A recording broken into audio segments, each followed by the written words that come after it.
How's it going, everyone? My name is Dave. Welcome to my channel where I show you how to automate your life and your business.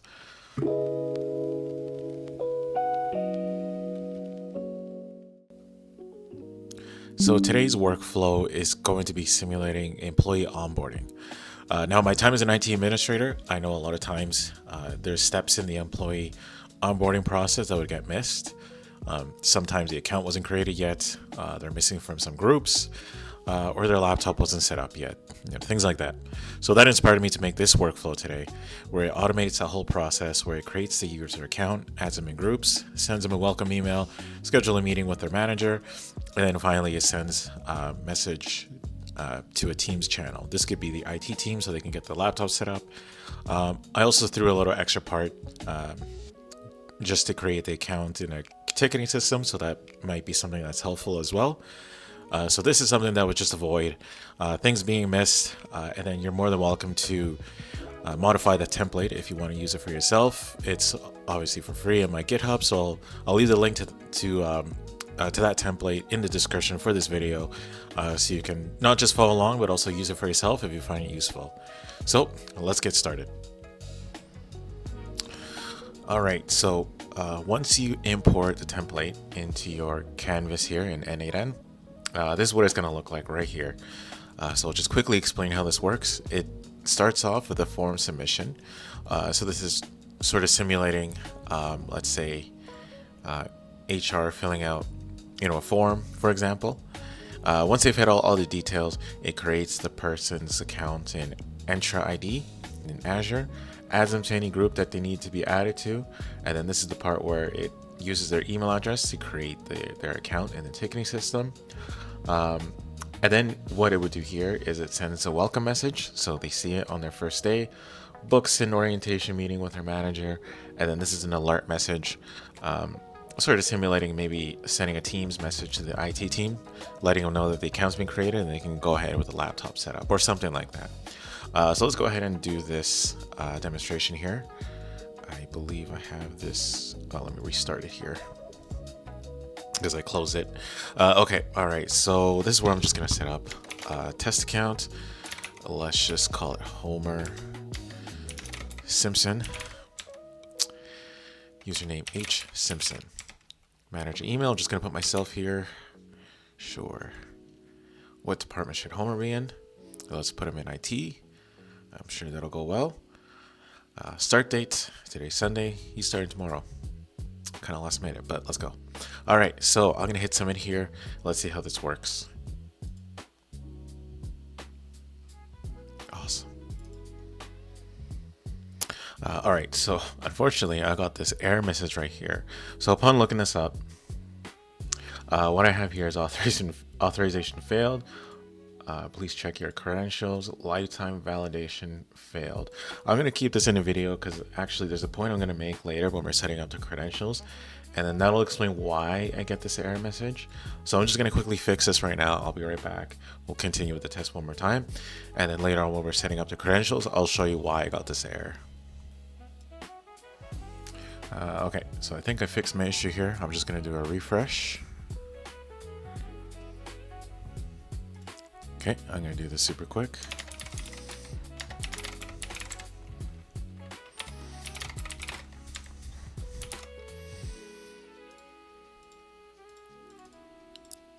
IT.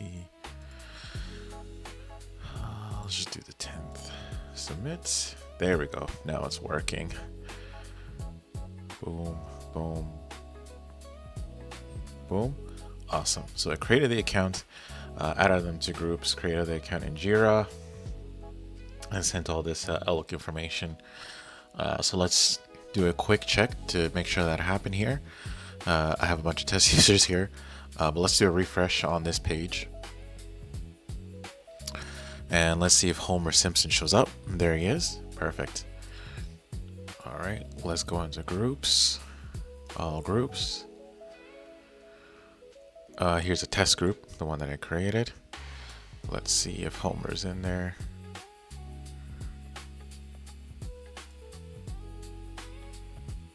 There he is. Homer Simpson right there, along with my other test users that I was fooling around with. And then let's go into Jira users here. I have some more test users in there. There's Homer Simpson, H Simpson. All right, here we go. And here's that employee orientation. I didn't mess with the time settings, but there's that meeting right there. And then the last thing, so right here, I have this channel, HR employee onboarding, just for testing. And then right here, there's the notification from Teams saying that Homer Simpson has been created. All right, so there we go. Looks like everything seemed to work. That's all the steps for this. I'm not going to dive too deep into the Jira credentials, but I'll show you quickly where you can find the steps on setting that up. But this is just an example of setting someone up in a ticketing system, because I know that was one thing that was missed oftentimes, just from my experience. But anyways, let's get started. And now I'm going to import the template, and I'll start this from the very beginning. Okay, so I just imported the template, the same one that you'll see in my GitHub. So this is what it'll look like. You'll get a bunch of warning messages. So save that. This should be pretty much the same, the form, but you can adjust it however you need. This is just, mostly just placeholders. You're obviously going to need their name and things like that. I think who their manager is kind of important, but feel free to modify whatever you need. So when I double click on this, it's automatically going to pick my credentials here, but I'll show you how to set up your credentials from Microsoft. You're gonna have to set up two different credentials for Outlook and Azure here, but it's still gonna use the same client secret and client ID. So next, we're just gonna start off with that, getting that set up. Once we have that, then I'll show you how to enter that into your workflow in N8N, and it'll be easy from there. So what we're gonna start off first is in Entra. I'll put the link of that in the description below. I'll also put the description here, the link to this here. This is my just a step-by-step guide in my Medium, just with screenshots. If you're more of a reader and you want to follow that as well, if you're doing this on separate in your own time. But let's go into Entra. I'll show you how to get your app registered. Once you have your app registered, then we'll create our secret, our ID, and then we'll set up the permissions, and then we'll be ready to start working on this workflow. Okay, so once you're logged into Entra ID here, you're going to go to the left-hand side menu here and click on App Registrations. So I'm going to click on that, and then you're going to select New Registration. So this is where we're going to create our app. We're going to give it a name. So I'm just going to call this N8N YouTube. Just a new one here. Okay, perfect. Okay, after this, we're just gonna select this second checkbox here.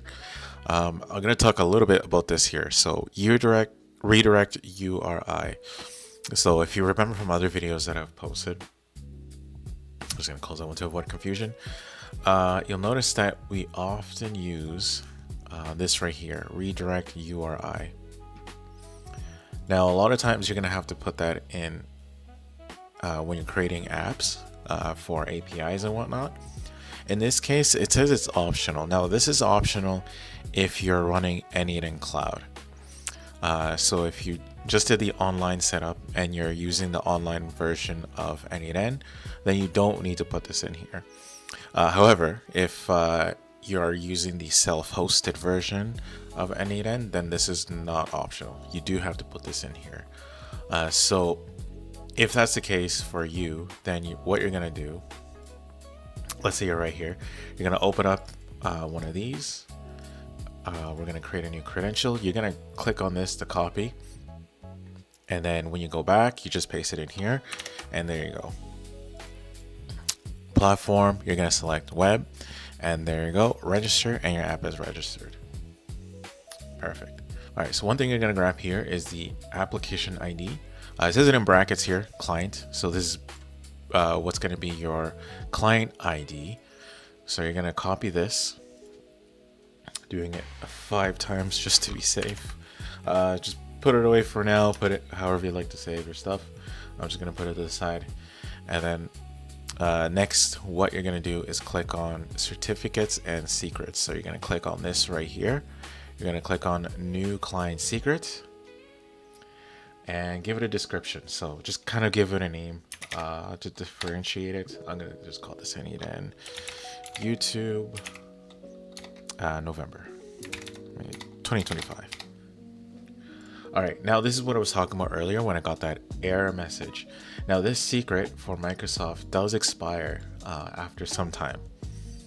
So this is what happened in my case. In my case, when I ran that test and it failed, it was because my secret had expired.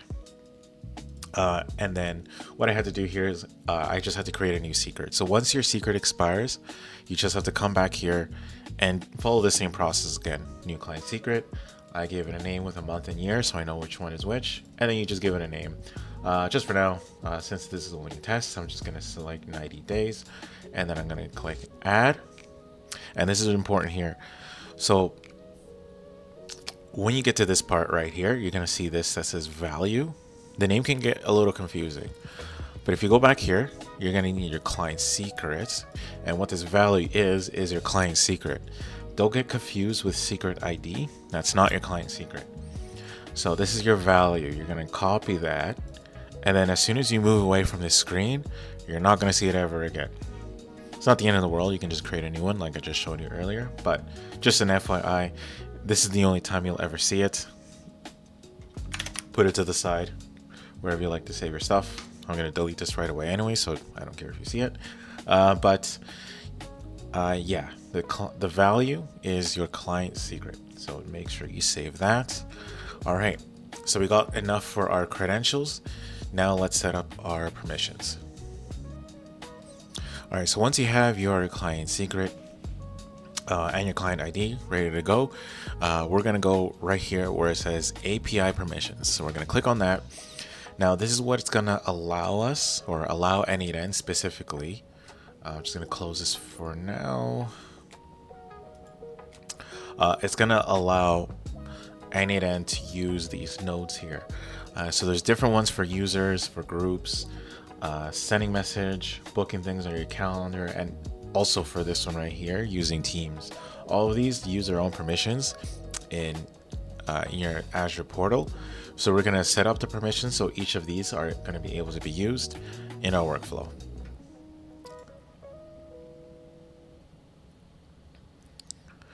All right, so once you're in this screen right here, you're going to click on add permission or add a permission, and then click on Microsoft Graph.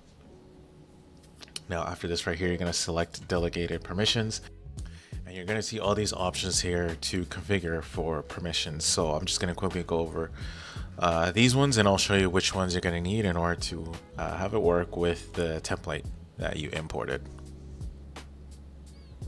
All right, so first let's scroll down all the way to the C's, and you're going to look for calendars, and you're going to select these two: calendar rewrite, rewrite shared, and then scroll down a little bit longer right here. You're going to find chat. This is for our teams, and then you're just going to say chat rewrite all.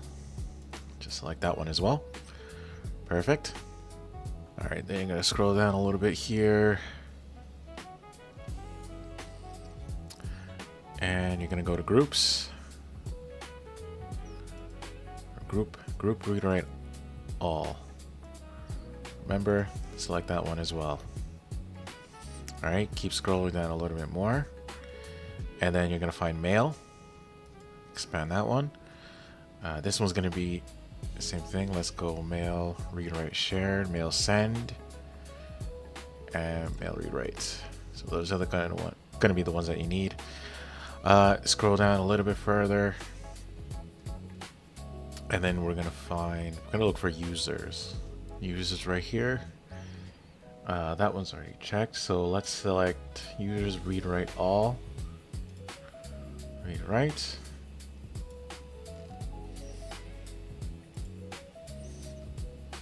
Okay, perfect. So that should be everything that you need. I think there was one more I might have missed here. I'm just gonna select directory, read write all. Okay, update permissions. Boom, it's all set up. you're gonna click on this right here where it says grant admin consent. Yes. Perfect. Awesome. We're all good to go. Now let's connect our credentials and Anyden. Okay. All right. So we passed part of the boring part. Now, what we need here is going to be what we're going to use for pretty much all these nodes here, since they're all Microsoft based. So let's open up this right here. I'm going to create a new credential. I'm just going to call this one YouTube test, just for myself. Okay. Client ID, client secret. Let's put that in there right now. So paste that in there. Paste that in there. Save. Connect. Accept all your permissions. Perfect. Connection successful. Awesome. So we've done that. Let's go back. And I'm just going to change that from the one I already have set up to the one that I just created. YouTube test. I'll go back to that in a second here. Let's do the same thing for our Outlook and Teams nodes. So I'm going to create a new credential. YouTube creds. Okay, and then we're just going to paste the exact same client ID and the same client secret that we got earlier.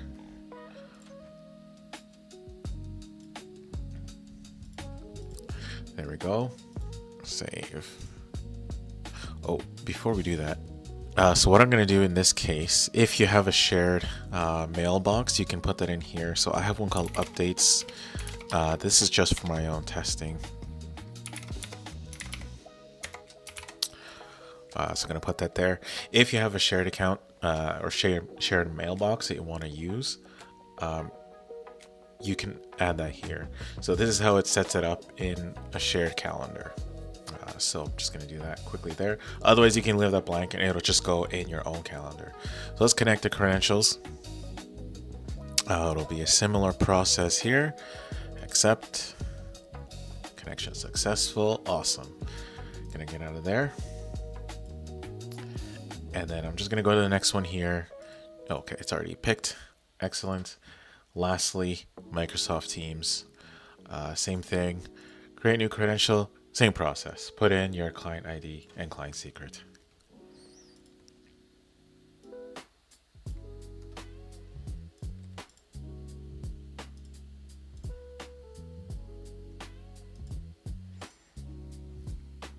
Perfect. Awesome. Just rename it. This is just for myself. YouTube Teams. Okay, save for myself. All right. Awesome. Okay, excellent. Now we have everything all set up here on all the nodes, our credentials, I mean. Now I'm just going to briefly talk about Jira here. Now, at the time I made this workflow, there was a Jira node right here, Jira software. You're going to see this right here. If I remember correctly, when I was going through this, they had some functions here, but there wasn't a create a user option. So I ended up having to make this HTTP request node just to be able to do that. From what I can tell, you don't need to do that anymore. However, you can leave this here if you want, but there is a create a user part now for Jira software. So now you can do that to replace this node. I'm just going to leave that here because this is how it's set up in case you want to leave it like that. This I just left here because it's what I used already, and this uses the person's email. I have it in the JSON right here. It creates their display name and their email address, and I have it all set up here, so I'm just going to leave it for now. And again, it's not a major part of the video, so I just wanted to quickly add that there. The one thing that does remain the same though is Jira Credentials. So this just uses an API token. I'll put a link in the description here, but basically you just want to go into your Atlassian account, create an API token, and you're just going to paste that right in here, connect your credentials, and then you're all good to go for your Jira Credentials. Pretty nice and straightforward.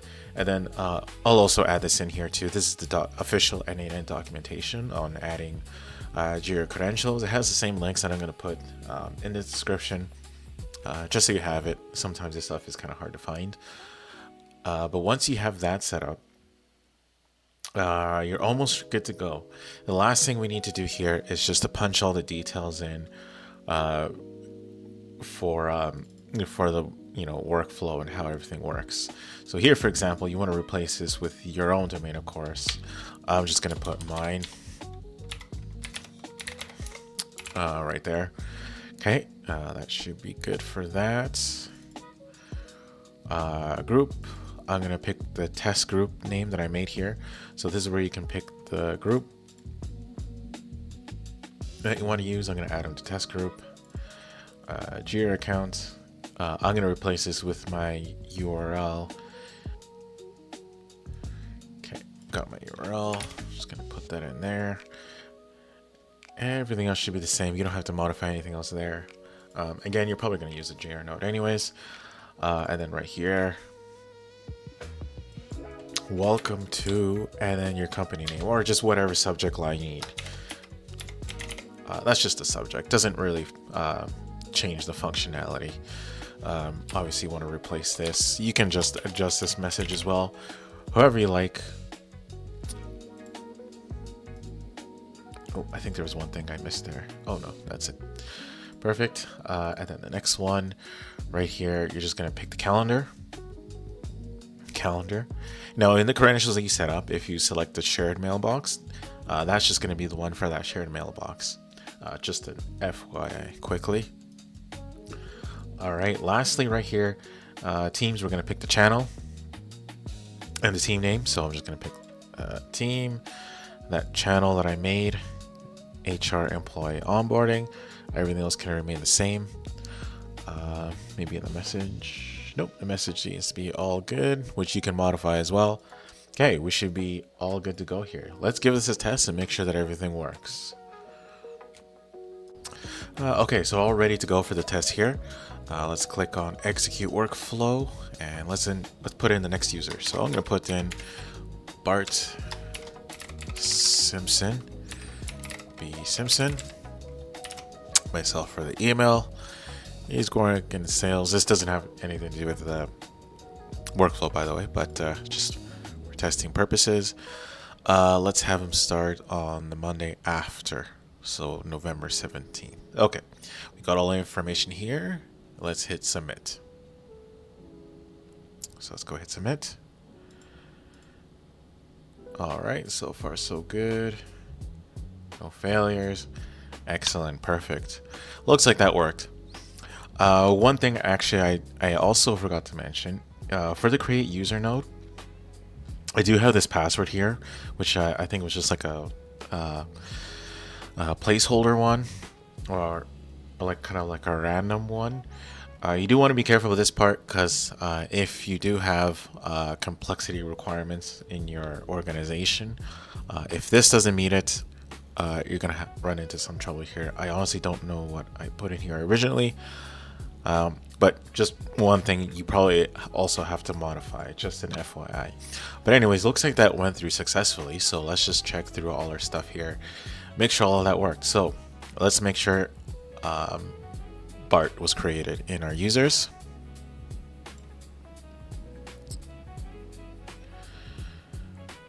And Bart. There he is. Perfect. Bart Simpson. I'm going to go into groups. Test group. But let's go. I'm going to click on members here. And Bart Simpson is right there. Okay, check. Next, Jira. Let's go and see if the account was created in Jira. I have them right here. Let's go refresh. Perfect. B Simpson is right there. B Simpson at daftech.io. I'm sure Bart will make an excellent employee. Okay, now the test message sent. So this is just this is gonna send it to that new email that we just created. So we just want to make sure that that got sent over to the new user. I'm just gonna go ahead and check the calendar here to make sure that the meeting was scheduled. So where I'm gonna go to calendar, and there we go. Bart Simpson. Homer's still there on the 10th. Bart is booked for the 17th for the employee orientation. Lastly, let's check Teams, and there we go. Bart Simpson has been created. Awesome. So there you have it. There's a whole workflow. Again, you can modify it, add whatever you need, remove, change. It's all up to you. The big part of the thing that I wanted to point out in this video is that employee onboarding can be automated.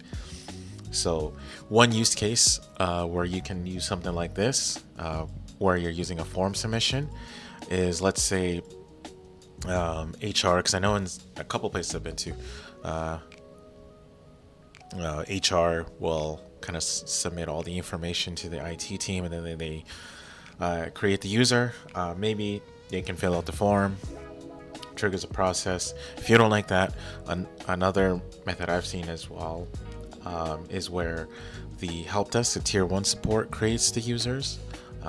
Maybe you don't really want to give them access to Entra ID and all the groups, and adding them to Jira, Exchange, and all that. You just want them to be able to process the request without having to have too much access. So that's maybe a better use case. So maybe a ticket gets submitted for the help desk, they fill out the form following the information, and then that triggers a process. And then once this Teams notification is sent, maybe to the IT team or the department they're working on, that can trigger the rest of the thing that they need to do. IT team can get their laptop set up. They already have their user account, their email address, so they can set up Office and whatever. There's many ways you can approach this, but it is possible to automate the process, at least simplify it, in my opinion. And then it just avoids them getting missed in the cracks. So there you go. I hope you like it. If you get stuck in the process, just feel free to put in a comment in the video here. I'll try my best to answer and help you in the best way that I can. Otherwise, I hope you found this useful. Please like and subscribe. It'll really help out the channel. And I'll see you next time. Happy automating.